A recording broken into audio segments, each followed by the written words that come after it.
sobre la literatura de posguerra centroamericana.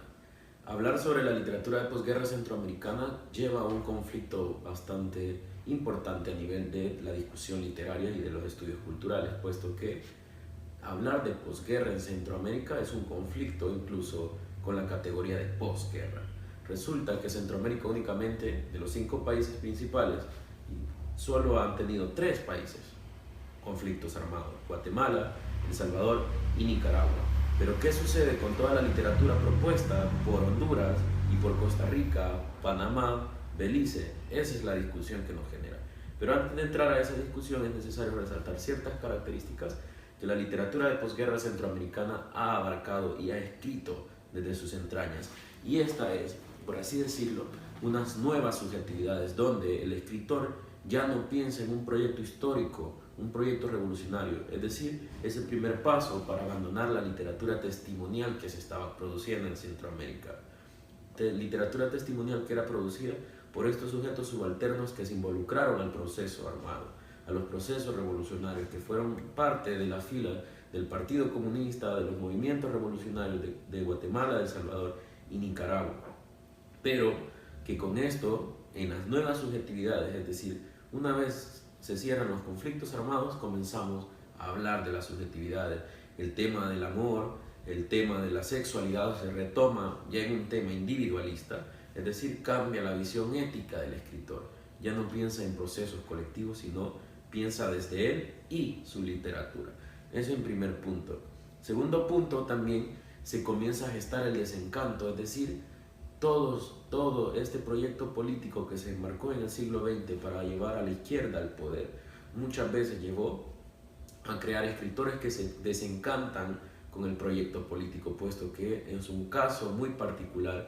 En los proyectos políticos muchas veces se deshacen de los intelectuales que normalmente se dedican a escribir por A o B motivos, muchos porque no coinciden con su visión del país que quieren crear, y otros porque normalmente el escritor tiene una visión muy crítica de sí y por lo tanto quiere llevar al proyecto político a autocriticarse, y que eso no es bien visto.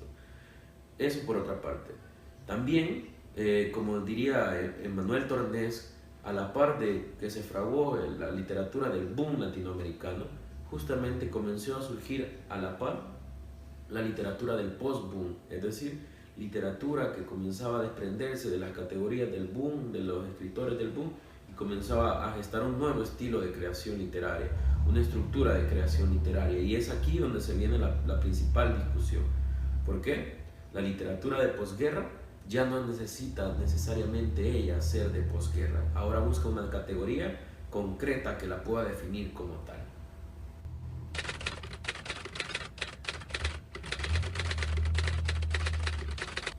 ¿Cómo representa el material humano a la literatura de posguerra?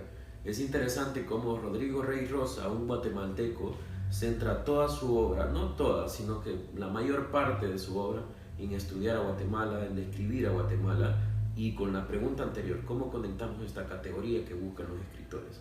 Rodrigo Rey Rosa comienza a querer descubrir una nueva literatura en sí mismo y en Guatemala, es decir, esta categoría que nosotros vamos a llamar como autoficción.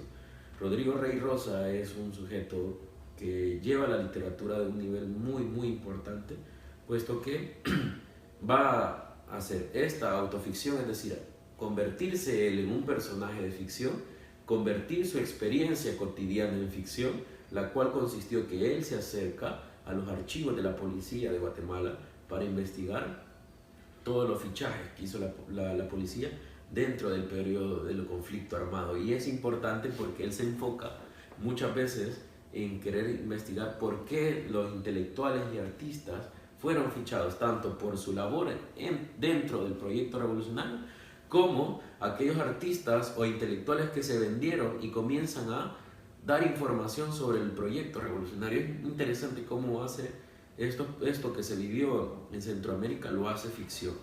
De entrada, también es importante los paratextos que tiene la novela El material humano de Rodrigo Rey Rosa, porque inicia de una forma bastante contundente. Aunque no quisiéramos y aunque no parezca, esta es una obra de ficción.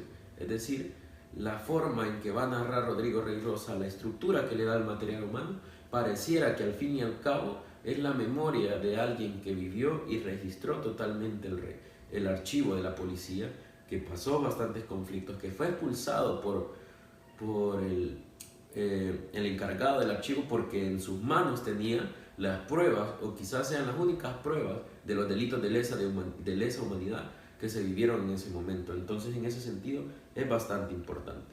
El nombre material humano de la novela se lo da porque Rodrigo Rey Rosa en su misma narración dice que es todo el material humano que entró a las cárceles de la Policía Nacional, es decir, todo ese registro que se dio de las personas. Y dentro de esta narración incorpora fichas de registro y empiezan a hablar de mecanismos, de cuáles son los modelos a seguir para llevar el registro de las personas, y se dan datos muy curiosos, bastante poéticos, que duelen, que impactan. Por ejemplo, el caso de mujeres que fueron registradas o encarceladas porque eran amas de casa y no se dedicaban a otra cosa. Hombres que fueron registrados porque únicamente eran desocupados, personas que quizás no tenían los suficientes ingresos para alimentarse y se dedicaban a lustrar botas y fueron incorporados al registro porque no tenían una licencia para hacerlo. En ese sentido es muy importante la forma en que registra esa cotidianidad, la cotidianidad que hemos olvidado de nuestros países, ¿no? Y el mismo Rodrigo Rey Rosa dice que el objetivo de crear una novela que hable de Guatemala de esta forma es principalmente de tratar de decir Guatemala, la histórica Guatemala, la milenaria, sí, pero sobre todo como una antinación. Y es de ver cómo esa antinación se refleja en el discurso del material humano.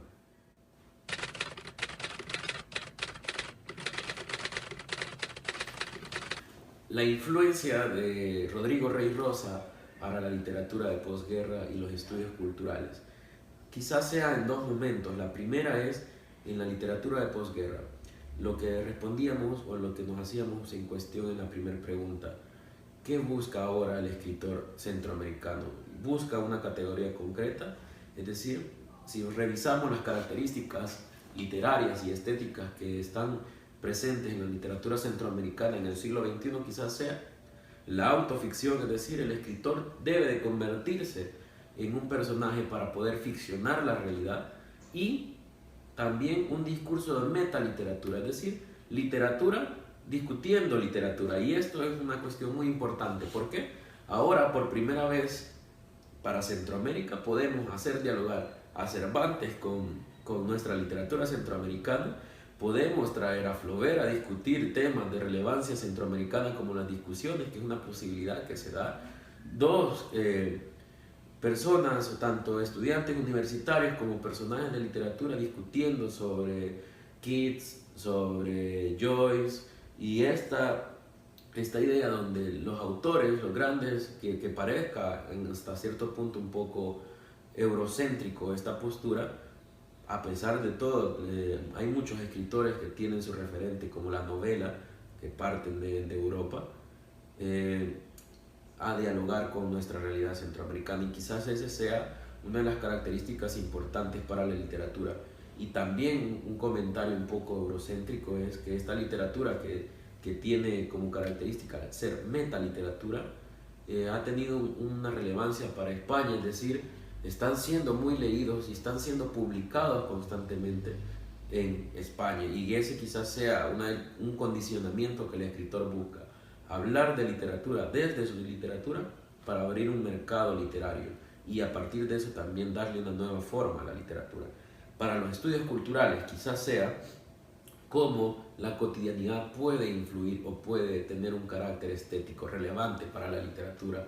Es decir, hay varias novelas, varios cuentistas, incluso hasta poesía, donde comienza a incorporarse como un discurso estético la vida cotidiana, y dentro de esa vida cotidiana hablar de la música, pero ya no esta música que normalmente nosotros conocemos como bohemia, la trova, que tiene un alto índice de quererse llamar que es intelectual, sino que ahora se puede hablar de literatura desde la cumbia, desde la salsa, desde el merengue, criticar incluso los gustos estéticos de la comunidad, de los pueblos, como la música que escuchan los policías, en este caso los archivistas que habla Rodrigo Rey Rosa, que de repente escuchan Arjona, de repente están escuchando salsa.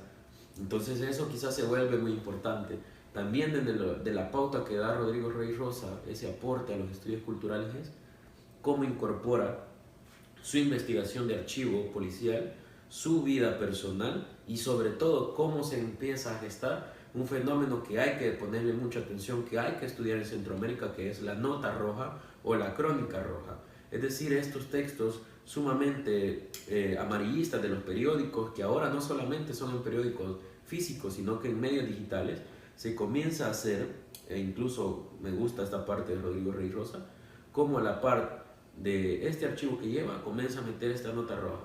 Los diputados que fueron asesinados salvadoreños en el territorio guatemalteco es una forma increíble, y comienza a meter títulos sangrientos, violentos, que ya no importa la noticia en sí, sino que esa picardía de los medios de comunicación en hacer sensación. Para mí es un tema que hay que ponerle mucha atención a la literatura centroamericana en este momento, cómo los medios digitales comienzan a influir en ella, cómo los medios de comunicación olvidan su fin principal y comienzan a decir el mundo se acaba y nosotros tenemos que hacer algo por eso. Es bastante importante cómo ahora la sangre, ya no como la que se derramó en los procesos armados, ya no como la que vivieron los pueblos indígenas guatemaltecos, ya no como el proceso que vivió la guerrilla salvadoreña contra los militares, ya no en ese nivel, sino como en estas antinaciones que se comienzan a crear, ese egoísmo que comenzamos a cultivar como material humano del siglo XXI, comienza a influirnos, donde ya no nos interesa la capacidad de crear un proyecto de nación que nos lleve a más o menos subsanar nuestras necesidades. Comenzamos a enfocarnos y a atraernos por la sangre, la muerte, el narcotráfico y sobre todo la violencia hacia la mujer y a los niños.